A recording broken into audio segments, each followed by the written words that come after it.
What if those who are most suited for leadership positions often end up in those roles? Imagine walking into a meeting room or a government chamber and realizing that the person with the most power may be the least deserving of it. Is it possible that our social systems are fundamentally flawed in their selection of leaders? Look around. In politics, business, and institutions around the world, we observe the same recurring pattern. Consider Richard Nixon, who reached the pinnacle of American power but abused it during the Watergate scandal.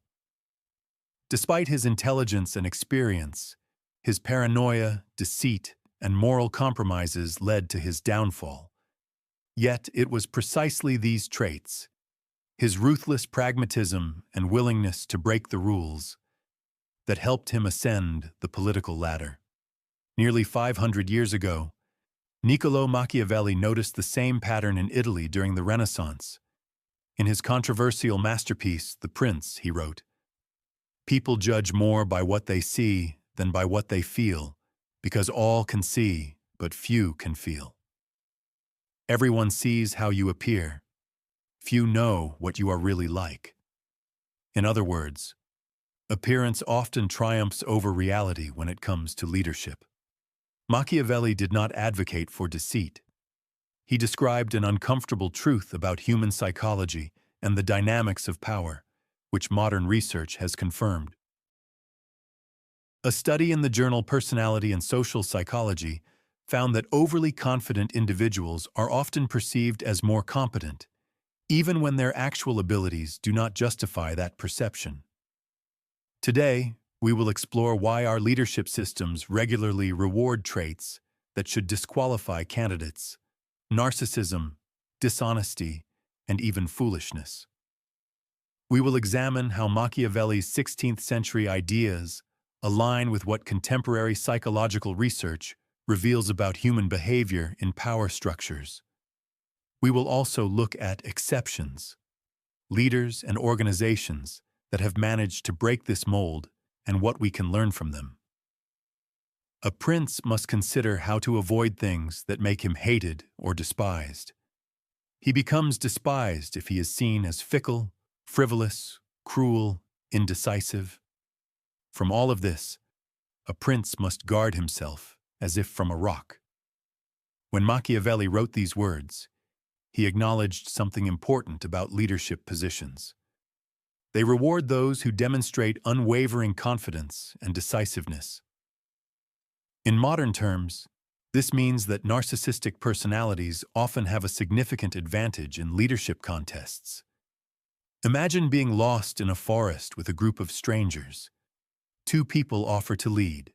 One says, "I think I know the way, but I am not sure. We have a few possible paths." The other asserts, "I know exactly where to go. Follow me without question."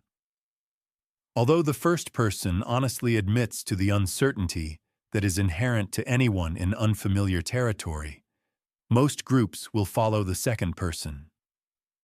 Have you noticed how this pattern manifests in your workplace or community? This immediate drive for confidence, even when uncertainty might be more honest. A comprehensive meta-analysis published in a journal on personnel psychology examined 54 studies on the relationship between narcissism and leadership. The traits that help narcissists attain leadership positions: extreme confidence, charismatic self-presentation, and bold visions, are not necessarily the same ones that make them effective leaders once appointed. In fact, companies led by narcissistic chief executive officers experience 27% more instability in their performance metrics and face 33% more negative market reactions to their strategic decisions. Another former chief executive officer of WeWork, Adam Neumann, convinced investors to value his office-sharing startup at $47 billion, despite enormous losses. His grand vision and unwavering self-confidence helped him attract billions, presenting himself as a visionary capable of changing the world. Yet, it was these very qualities that ultimately led to the dramatic downfall of his company. as WeWork's valuation plummeted by more than 80% when reality did not match his grand promises. The psychology behind this phenomenon is simple. We are naturally drawn to confidence, especially in times of uncertainty. Research shows that people who display confidence, even when they are wrong, attain a higher social status than those who exhibit uncertainty. As one psychologist put it, we prefer confidence over accuracy. Machiavelli understood this when he noted that nothing makes a prince so respected as great enterprises and the creation of a magnificent example. The appearance of greatness often matters more than actual competence. However, there are notable exceptions to this pattern. Consider the former president of Botswana, Seretse Khama, who led his country from one of the poorest nations in Africa to one of the most stable and prosperous democracies. Unlike many post-colonial African leaders who cultivated a cult of personality, Khama was guided by humility and pragmatism, building strong institutions rather than consolidating personal power. Under his leadership, Botswana's gross domestic product grew from $69 million in 1966 to more than $8.4 billion by the year 2000. Life expectancy increased from 52 to 65 years.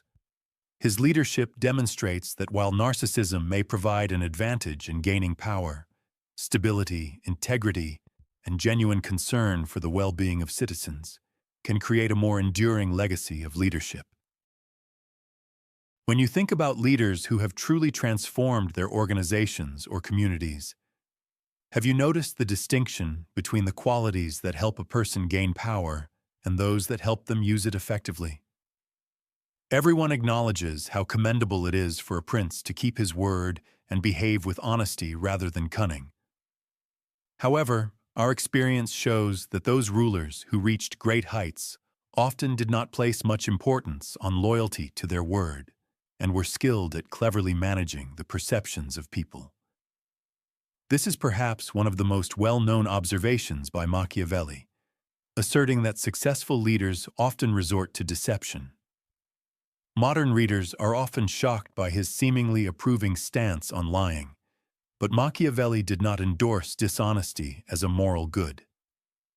Rather, he made an empirical observation about which tactics are typically successful in the struggle for power. Effective deception and leadership do not boil down to outright lies. It is more akin to the distraction of a magician. Imagine a card trick. While you are focused on the right hand of the illusionist, waving dramatically, the left hand quietly does the real work. Political and corporate leaders employ similar tactics, drawing attention to favorable metrics while concealing unfavorable ones. When you reflect on the leaders you have encountered, how often did they direct your attention to what they wanted you to see, rather than what you truly needed to see? The psychology explaining why this works is astonishing. People suffer from what behavioral economists call optimism bias. We tend to interpret ambiguous information in light of our hopes. It is akin to wearing rose-colored glasses. We naturally filter information in favor of what we want to believe. Leaders who understand this can craft messages that different groups interpret according to their preferences. Consider how often corporate communications operate. Losses become strategic investments, while modest achievements are presented as groundbreaking successes. Research from the University of Michigan shows that leaders who frame company issues in a positive light often increase employee morale and productivity by 31%. Even when the situation is objectively difficult, Machiavelli keenly grasped this dynamic, noting that in the actions of all people, especially rulers, where there is no room for appeal, the focus is on the end result. Thus, let the ruler win and maintain his state. The means will always be considered noble and will be praised by all. However, not all organizations operate this way. The company Patagonia, under the leadership of founder Yvon Chouinard, built its brand on radical transparency, openly acknowledging the impact of its products on the environment and actively advocating for conscious consumption, with campaigns like "Don't Buy This Jacket."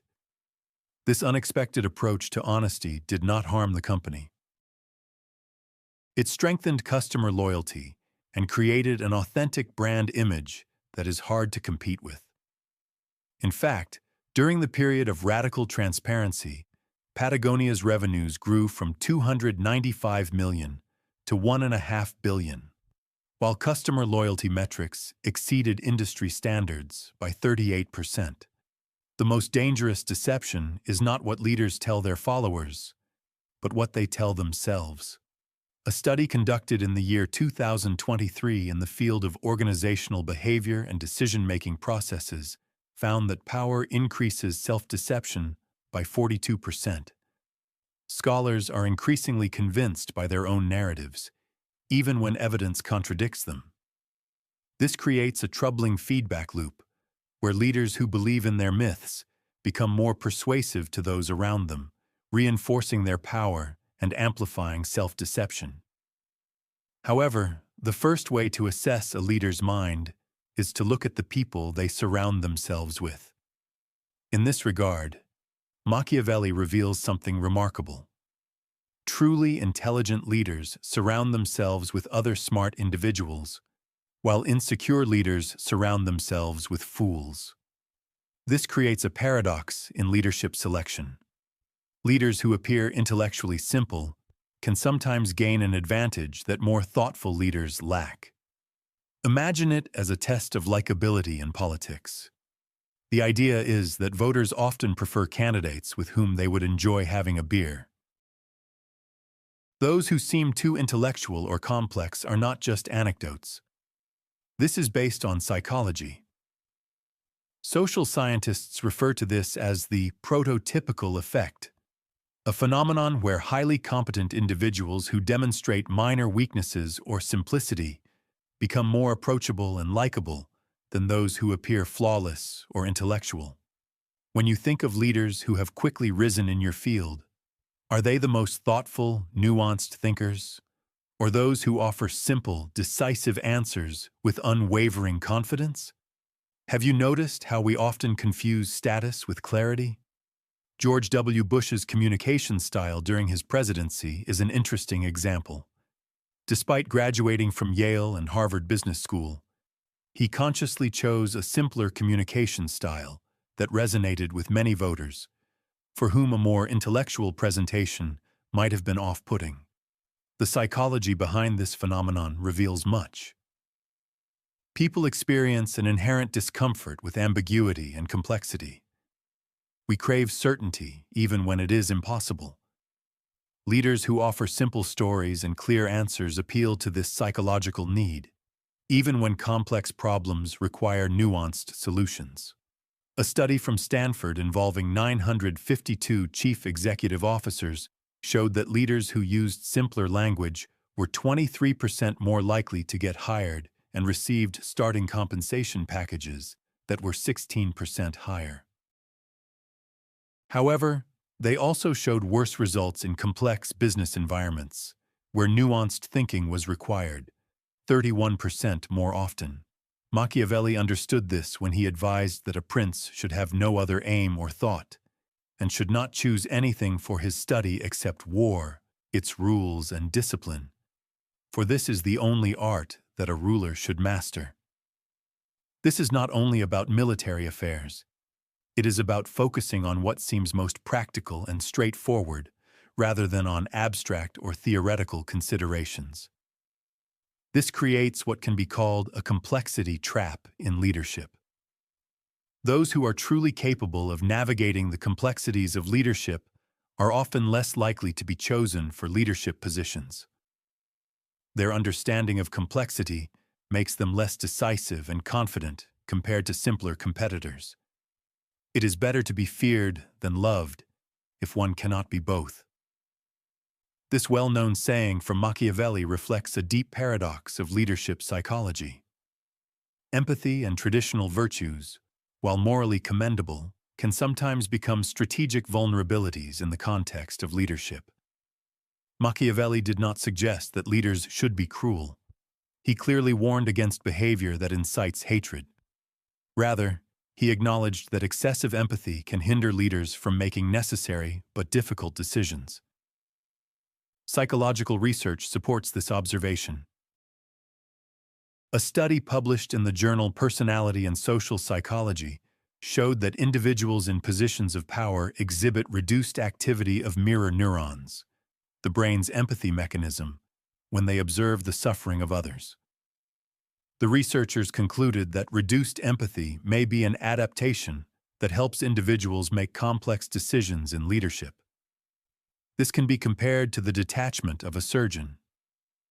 If a surgeon were to fully feel the emotional impact of performing surgery on another person, they might be unable to carry out life-saving operations. Similarly, leaders often have to make decisions that cause short-term pain for long-term gain. Those who feel others' pain too acutely may hesitate when decisive action is required. This resonates with the difficult decisions you have had to make, or excessive empathy that has hindered necessary actions. It creates a troubling dynamic in the selection of leaders. People with naturally lower levels of empathy, including those with narcissistic traits, find it easier to demonstrate decisiveness and emotional stability, which we associate with leadership. A study at the University of California found that individuals with higher levels of narcissism are 35% more likely to be chosen as group leaders in experimental conditions. Machiavelli noted this when he wrote that people are so simple and ready to obey their essential needs that anyone who deceives will always find those who allow themselves to be deceived. Leaders with reduced empathy are often more willing to use deception, as they are less concerned about its consequences for others. This is directly related to how Machiavelli observed the emergence of vices in the context of leadership. Therefore, it is beneficial to appear compassionate, loyal, humane, religious, and honest, while also genuinely embodying these qualities. However, one must possess the mindset to change to the opposite if necessary, and know how to do so. This paradoxical view highlights one of the strangest paradoxes in leadership psychology. Sometimes, traditional virtues such as honesty, humility, and kindness can lead to worse outcomes than their opposites.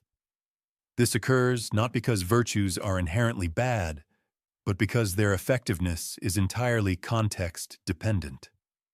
Consider how former Chancellor of Germany, Angela Merkel, managed the European migration crisis. Her decision to accept over 1 million refugees in 2015 required a combination of humanitarian compassion with a pragmatic approach to integration and public opinion issues. If she had acted solely out of compassion or entirely from pragmatism, the outcome would likely have been worse for all parties involved. The wisdom lay in knowing when to show compassion and when to set practical limits. However, there are alternative viewpoints. The servant leadership model developed by Robert Greenleaf in the 1970s suggests that leaders who prioritize the needs of their followers over their own ambitions often achieve better long-term results in organizations. A vivid example is Costco, under the leadership of Chief Executive Officer Jim Sinegal. Costco paid wages that were 40% above the industry average and provided health insurance for 85% of its employees, while competitors covered only 47%. Their results speak for themselves. Employee turnover at Costco is just 17% compared to the industry average of 44%, and during Sinegal's leadership, Costco's stock outperformed Walmart's by 300%. The true complexity lies not in choosing between virtue and effectiveness, but in developing the wisdom to understand which virtues contribute to the greater good in each specific context.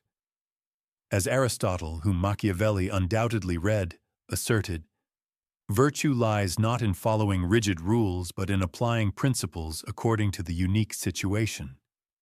There is a significant difference between how people live and how they ought to live. Those who forsake reality in favor of ideals are more likely to doom themselves than to find salvation. This observation by Machiavelli reflects the fundamental problem of leader selection. The traits that help one win the competition for leadership often differ from, and sometimes contradict, the traits that make a leader effective after being elected. This is akin to casting an actor for the role of a doctor in a film, as opposed to hiring a real doctor for a hospital. An actor who looks most aligned with our idea of a doctor. Tall, authoritative, with perfect hair and teeth. They may win a role in a film, but will be useless in the operating room. Similarly, candidates who convincingly play the role of a leader often secure positions, overshadowing those who could more effectively fulfill leadership responsibilities. How often have you observed that the most qualified person gives way to a more impressive performer? Modern research confirms this pattern. Studies show that individuals with narcissistic traits are more likely to become leaders in groups, but those same traits often lead to poor leadership outcomes once they occupy positions. This creates what researchers call the leadership paradox. Traits that help a person rise to power can make them poor managers of that power. The psychology behind this paradox reveals our evolutionary heritage. Research indicates that humans have evolved to be sensitive to signals of dominance and confidence when choosing leaders, especially in threatening conditions. This made sense in ancient times, when physical protection was the top priority. But in modern organizations, where cooperation and innovation are more important, it creates problems. Studies from the University of California suggest that our criteria for selecting leaders are strikingly similar to those used by chimpanzees. We instinctively prefer individuals who demonstrate confidence, tall stature, a powerful voice, and social dominance. However, these traits are virtually unrelated to effective modern leadership abilities. Machiavelli recognized this fundamental contradiction when he wrote, "The people are the masses, and the elite are the ruling class seeking to dominate the people. The people want one thing, not to be oppressed or subjugated by power, while the elite merely seek to dominate and control the populace. This creates a vicious cycle. Our system for selecting leaders may systematically choose those who are least suited for leadership. Those who strive most for power often turn out to be the least capable of wise governance. Meanwhile, those who could be effective leaders often do not seek power. Take, for example, Nelson Mandela, who became the president of South Africa, not out of a thirst for power, but due to the moral authority earned over 27 years of imprisonment. His approach to leadership, based on reconciliation rather than domination, demonstrates how leaders who do not fit the Machiavellian mold can create transformation. Similarly, Abraham Lincoln was initially regarded as awkward and unrefined, yet his thoughtful and empathetic leadership style proved uniquely suited to navigate America through its greatest crisis. These exceptions illustrate that while our standard systems for selecting leaders may favor narcissists and manipulators, alternative approaches are indeed possible. Therefore, no matter how important it is for a prince to possess all the good qualities, it is far more important to merely appear to possess them. This well-known cynical remark highlights Machiavelli's pragmatic approach to the ethics of leadership, but it would be a mistake to think that he simply advocated for deception. Rather, Machiavelli recognized the psychological reality that perception is often more important than reality in the context of leadership, and urged us to develop better systems. If appearance often outweighs reality in the selection of leaders, how can we ensure that our leaders truly possess the necessary qualities for effective governance? The answer may lie in reworking our selection systems with these psychological biases in mind. Some ancient societies employed interesting approaches to this problem.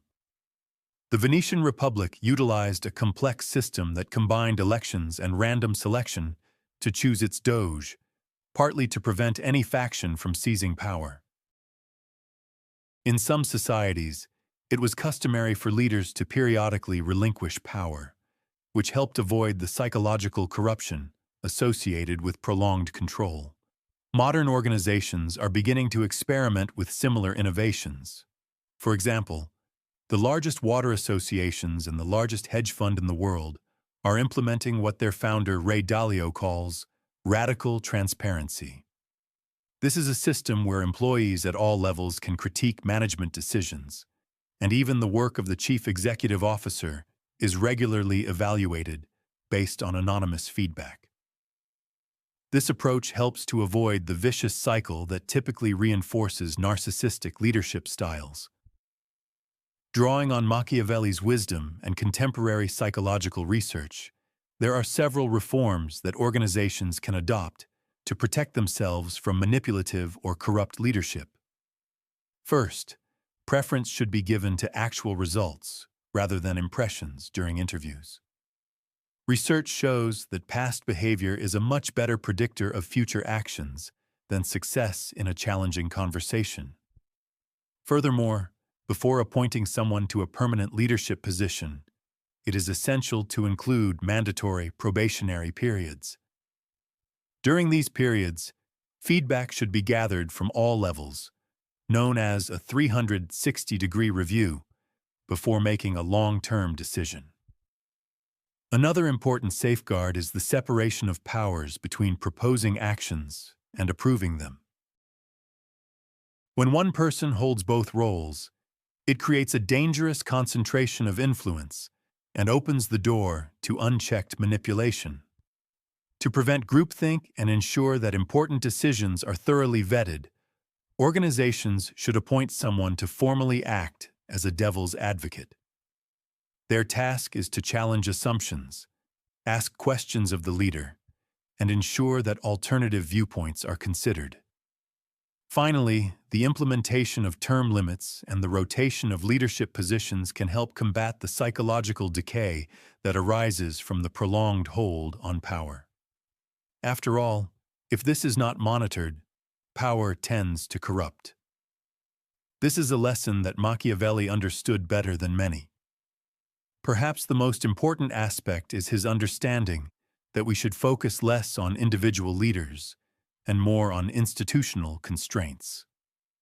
As he wrote, a prince being forced to consciously adopt the guise of a beast must choose between the fox and the lion, because the lion cannot defend itself against traps, while the fox cannot defend itself against wolves. Therefore, one must be a fox to detect traps, and a lion to frighten wolves. The fox symbolizes strategic wisdom, the ability to recognize deception and navigate complex social conditions. The lion symbolizes moral courage, the readiness to stand firm on ethical principles despite resistance.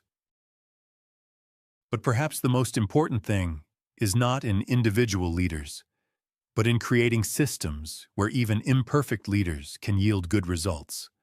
What systems have you encountered that effectively prevent the abuse of power in leadership?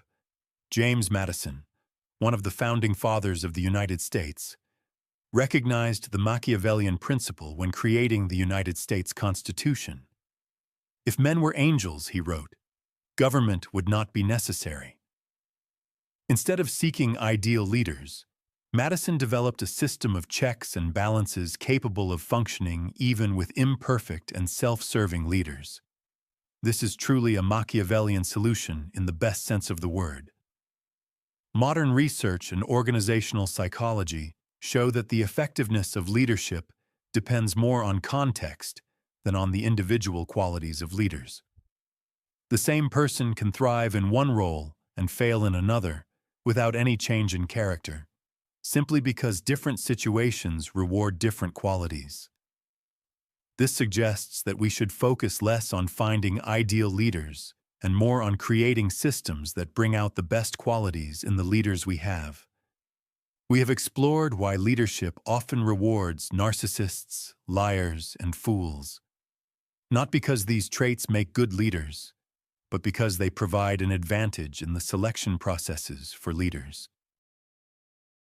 We have seen how Machiavelli's ideas from the Renaissance align remarkably well with modern psychological research on power, perception, and leadership dynamics.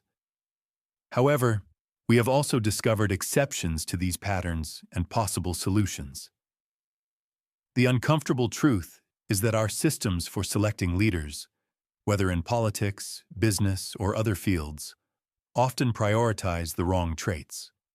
We reward confidence over competence, charisma over character, and decisive simplicity over thoughtful complexity. This happens not because we consciously prefer bad leaders, but because our psychological biases make us vulnerable to certain forms of influence and impression management. The profound thought of Machiavelli was not that the world rewards vice more than virtue, but that effective leadership requires understanding human psychology as it is, not as we wish it to be. Many have imagined republics and principalities that never existed and about which nothing was known in reality. For as we live, we fall so far short of how we ought to live that leaving what is done for what ought to be done is more likely to lead to our downfall than to preservation.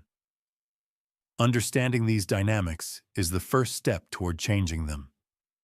We can implement selection processes that emphasize past achievements rather than performances. Past behavior predicts future behavior more reliably than interviews or debates, which reward theatrical skills more than leadership abilities. We can create institutional mechanisms of protection that limit the damage narcissistic leaders can inflict. By limiting, establishing power-sharing agreements, and implementing strong accountability mechanisms, organizations can be protected even in the presence of imperfect leaders. Finally, we can educate ourselves about these psychological patterns.